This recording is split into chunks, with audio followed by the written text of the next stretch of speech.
সমস্ত হাসরবাসী হাসরের ময়দানে দাঁড়াতে দাঁড়াতে তারা ক্লান্ত হয়ে যাবে।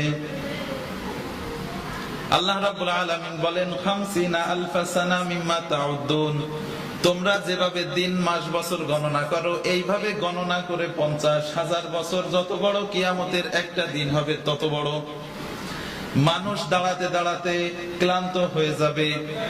তারা একসাথে সিদ্ধান্ত নিবে যে আমরা চলো আমাদের আদি পিতা আদম আলাইহিস সালামের কাছে গিয়ে বলি, তিনি যেন আমাদের জন্য একটু সুপারিশ করেন। কিসের সুপারিশ? যেন আমাদের বিচারটা আল্লাহ রাব্বুল আলামিন তাড়াতাড়ি করেন। সমস্ত হাসরবাসীরা মিলে হযরতে আদম আলাইহিস সালামের কাছে যাবে, গিয়ে বলবে, ইয়া আবুল বাশার, হে আমাদের আদি পিতা, আপনি আল্লাহ রাব্বুল আলামিনের দরবারে একটু আমাদের জন্য সুপারিশ করেন। আল্লাহ পাক আমাদেরকে যদি দয়া করে জান্নাত দেয় তাহলে তো ভালো, আর যদি জাহান্নাম দেয় তাও আর কি করা যায়, কিন্তু আপনি আমাদের জন্য সুপারিশ করেন যে আমাদের বিচারটা যেন একটু তাড়াতাড়ি হয়ে যায়। হযরতে আদম আলাইহিস সালাম, সংক্ষেপে বলতেছি, হযরতে আদম আলাইহিস সালাম বলবেন, আমি আজকে সুপারিশ করতে পারবো না, আল্লাহ রাব্বুল আলামিনের সামনে দাঁড়ানোর সাহস আমার নেই। তোমরা চলে যাও নূহের কাছে।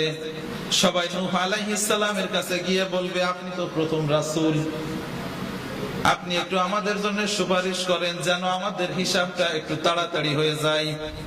হযরতে নূহ আলাইহিস সালাম বলবেন, আজকে আমি তোমাদের জন্য সুপারিশ করতে পারবো না, তোমরা চলে যাও ইব্রাহিমের কাছে।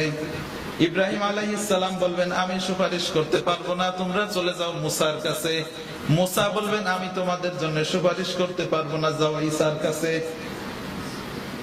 হযরতে ঈসা আলাইহিস সালাম বলবেন, আজকের এই দিনে আমিও তোমাদের জন্য সুপারিশ করতে পারবো না, তবে আমি তোমাদেরকে একটা পরামর্শ দিতে পারি। সেই পরামর্শটা হলো, তোমরা আখেরি জামানার পয়গম্বর মুহাম্মদ সাল্লাল্লাহু আলাইহি ওয়াসাল্লামের কাছে যাও, আজকে সুপারিশ করলে তিনি করতে পারবেন। সমস্ত হাসরবাসী মিলে বিশ্বনবী মুহাম্মদ সাল্লাল্লাহু আলাইহি ওয়াসাল্লামের কাছে যাবে। সবাই মিলে বলবে, ইয়া রাসূলুল্লাহ, আপনি একটু আমাদের জন্য সুপারিশ করেন যেন আল্লাহ রাব্বুল আলামিন আমাদের বিচারটা একটু তাড়াতাড়ি করেন। বিশ্বনবী বলবেন, হ্যাঁ, আজকে আমি তোমাদের জন্য সুপারিশ করব। এরপরে বিশ্বনবী সাল্লাল্লাহু আলাইহি ওয়াসাল্লাম, আল্লাহ রাব্বুল আলামিন তাকে কিছু বাক্য শিখিয়ে দিবেন, তিনি সিজদায় পড়ে যাবেন। সিজদাটা কত লম্বা হবে আপনার ধারণা আছে?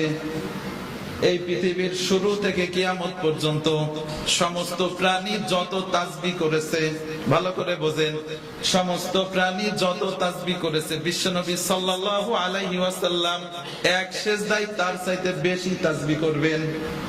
বুঝতেছেন? এই সিজদা করার পরে আল্লাহ রাব্বুল আলামিন বলবেন, হাবিব, আপনি মাথা উঠান, আপনি আপনার উম্মতদেরকে বেছে বেছে জান্নাতের দিকে নিয়ে যান।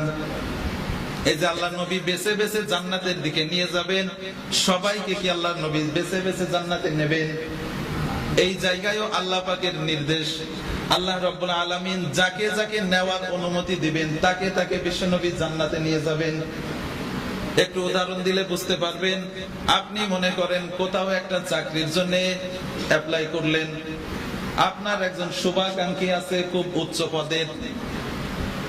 উচ্চ পদের, সে যদি সুপারিশ করে আপনার চাকরি হয়ে যাবে, কিন্তু আপনি এক কলমও লেখাপড়া জানেন না, আপনি একটু লেখাপড়া জানেন না, যতই আপনার মামা থাক আর খালু থাক আপনার জন্য সুপারিশ করবে। কেন করবে না? আপনার মামা, কারণ তার ভিতরে মাল নেই, তাই কিনা? আল্লাহর নবীও যে আমাদের জন্য সুপারিশ করবেন যদি ভিতরে মাল না থাকে, আপনার যদি নামাজ না থাকে, রোজা না থাকে, কোন মাল যদি ভিতরে না থাকে, আল্লাহর নবী ওই দিন আপনার জন্য সুপারিশ করবেন না। ভিতরে মাল থাকা লাগবে, একটু সুপারিশ যার জন্য করা হবে তার ভিতরে একটু যোগ্যতা থাকা লাগবে, তা না হলে সুপারিশ ওই দিন কিন্তু নসিব হবে না। এই জন্য আল্লাহ রাব্বুল আলামিন বলতেছেন যে কিয়ামতের দিন কোন মানুষ কোন মানুষের জন্য সুপারিশ করতে পারবে না। বিশ্বনবীর অবস্থা যদি এরকম হয়, তাহলে আপনি কার আশায় বসে আছেন? কে আপনাকে সুপারিশ করে জান্নাতে নিয়ে যাবে? হ্যাঁ, আল্লাহ রাব্বুল আলামিন যদি সেই দিন যাকে সুপারিশ করার অনুমতি দিবেন, যাকে সুপারিশ করার অনুমতি দিবেন সে শুধুমাত্র সুপারিশ করতে পারবে, আর যার জন্য সুপারিশ করার অনুমতি দিবেন, আল্লাহ যাকে সুপারিশ করার অনুমতি দেবেন আর যার জন্য সুপারিশ করার অনুমতি দিবেন সে তাকে নিয়ে যেতে পারবে।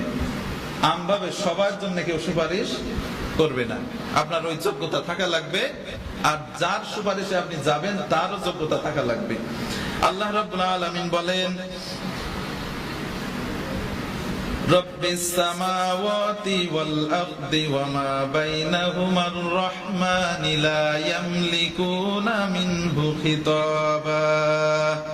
আল্লাহ রাব্বুল আলামিন বলেন, আল্লাহ পাক হচ্ছেন আসমান এবং জমিনের ভিতরে যা কিছু আছে সবকিছুর রব। লা ইয়ামলিকুনা মিনহু খিতাবা, সেই দিন আল্লাহ পাকের অনুমতি ছাড়া কেউ কথা বলার সাহস পাবে না।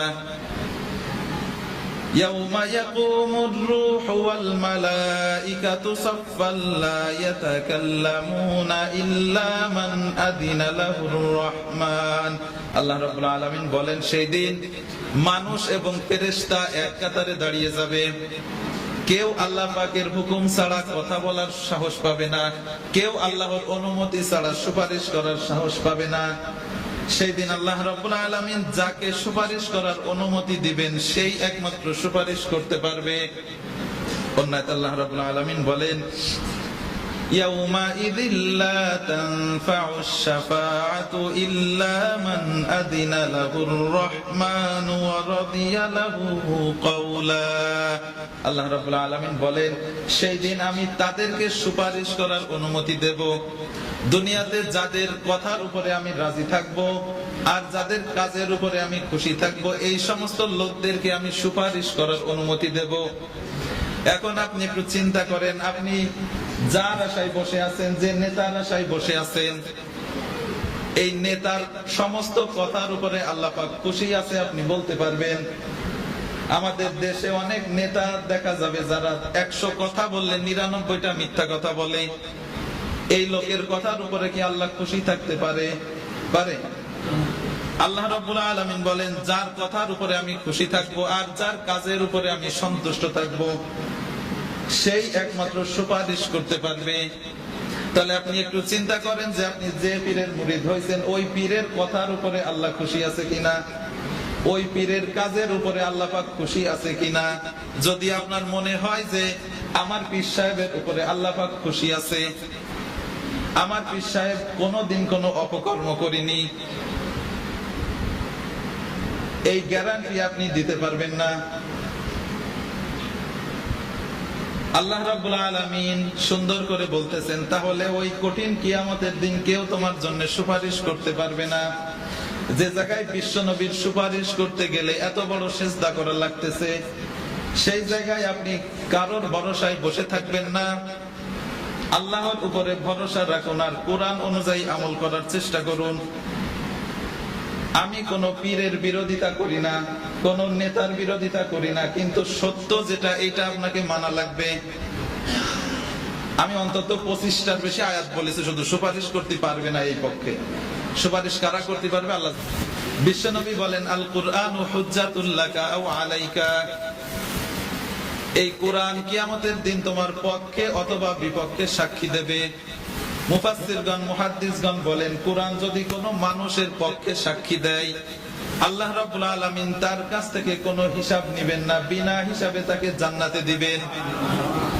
পক্ষান্তরে কোরআন যদি কারোর বিপক্ষে অবস্থান নেয়, আল্লাহ রাব্বুল আলামিন ওই দিন তার কাছ থেকেও কোনো হিসাব নেবেন না, বিনা হিসাবে তাকে জাহান্নামে দিবেন।